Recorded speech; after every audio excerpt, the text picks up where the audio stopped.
A lot of stuff happening in the NFL over the last few days, ramping up to next week's free agency, which begins on Wednesday. The Chargers releasing Joey Bosa after 9 years and 5 Pro Bowl selections with the team. He's been there so long they were in San Diego when they drafted him.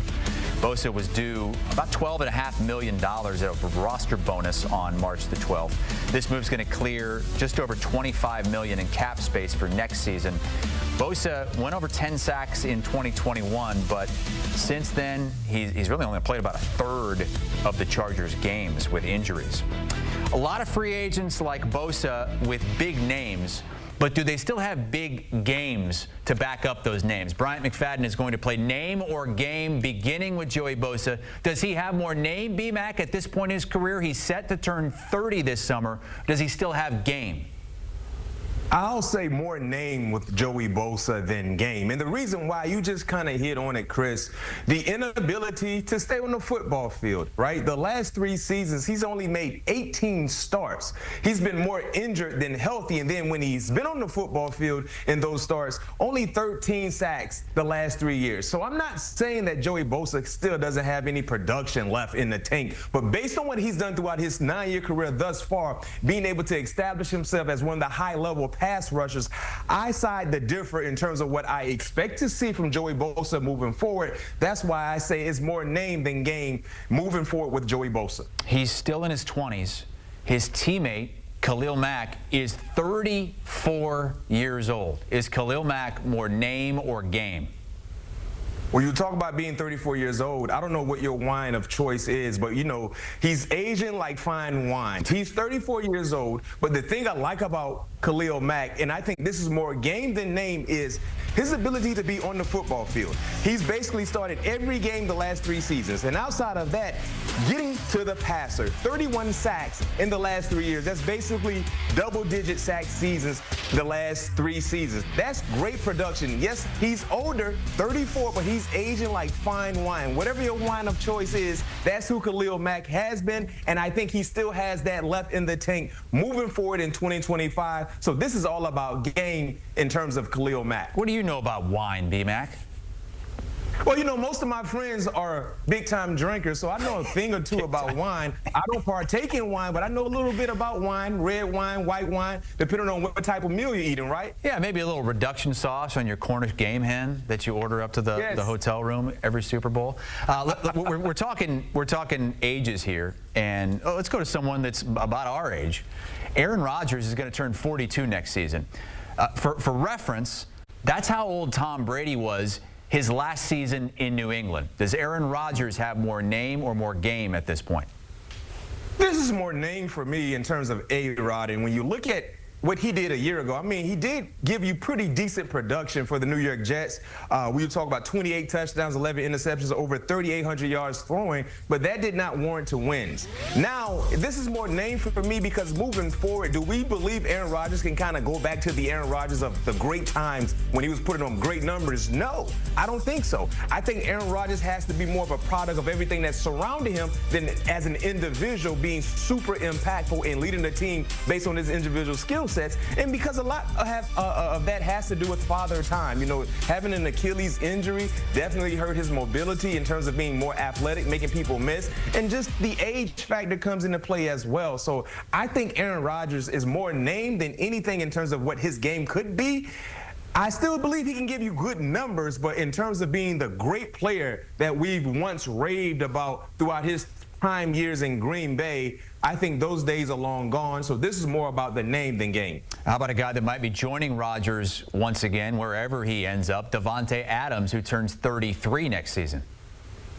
33 and still kicking fairly well. This is game for Devante Adams. And the reason why I say that is because you look at what he did, making the trade from the Raiders, Chris, to the Jets in 11 games, almost 900 yards receiving in 11 games, not to mention, what, 7 touchdowns to be exact. So when he finally found his stride in that offense, he still gave you the big playability that we've seen throughout his professional career. And I believe he still has that left in the tank as he gets ready for a new adventure with a new team in 2025. So Devante still has a lot of game left to be played, so I'm definitely taking game instead of name. Okay, how about somebody a little bit younger, Amari Cooper, but somebody that really didn't perform when the Bills went out and traded for him. Only 20 catches in 8 games for the Bills. He turns 31 this summer. Yeah, think about this. It feels like we've been watching Amari Cooper play since 2004. He's only 30.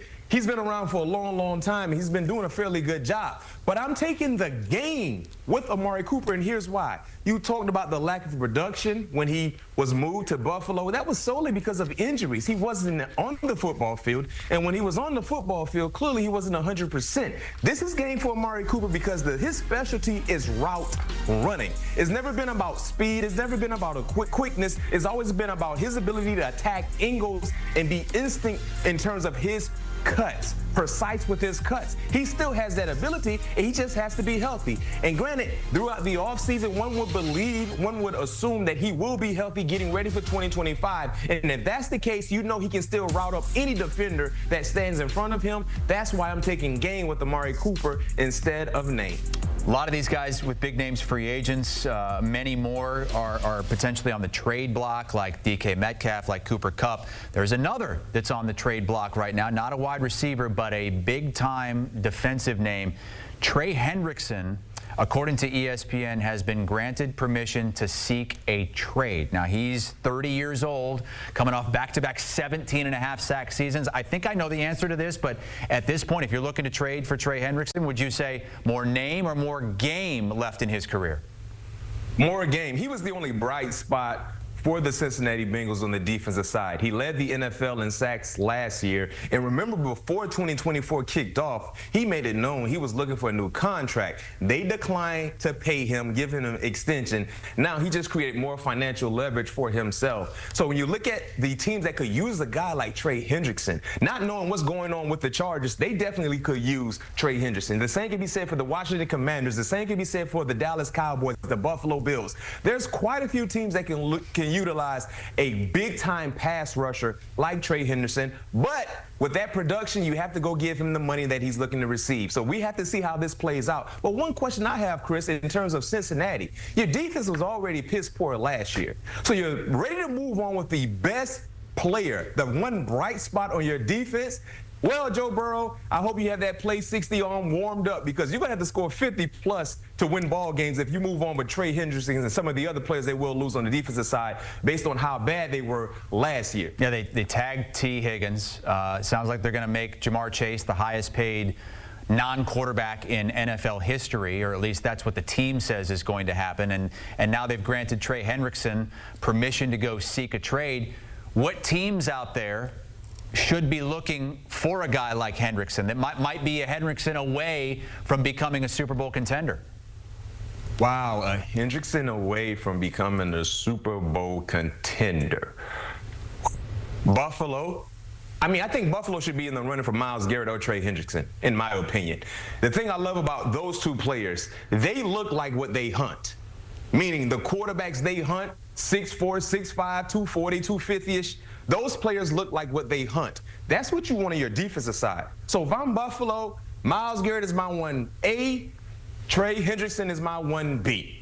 Let's see what it takes, because you have to find a way to put pressure on the opposing quarterbacks that you believe you will see in postseason play. The Lamar Jacksons of the world, the Pat Mahomes of the world, the Joe Burrows of the world, potentially. So those are the guys you got to find that can have success against those passers. I like the Dallas Cowboys as well. Not necessarily saying that they make that type of move, they will be closer to, you know, hoisting the sticky Lombardi, but they can make things extremely interesting. You know what I mean? The same can be said for the Washington Commanders as well.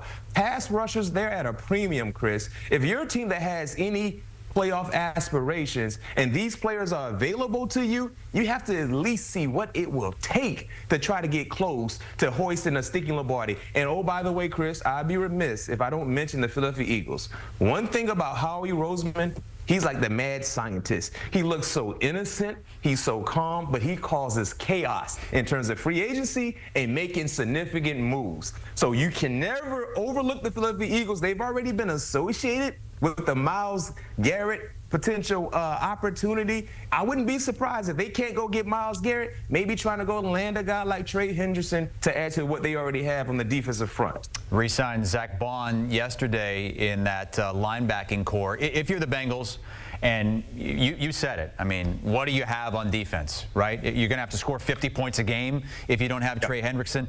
They're allowing him permission, reportedly, to seek a trade. That doesn't mean they're just going to accept anything. What would you want if you're Cincinnati in return for a guy who led the league in sacks again?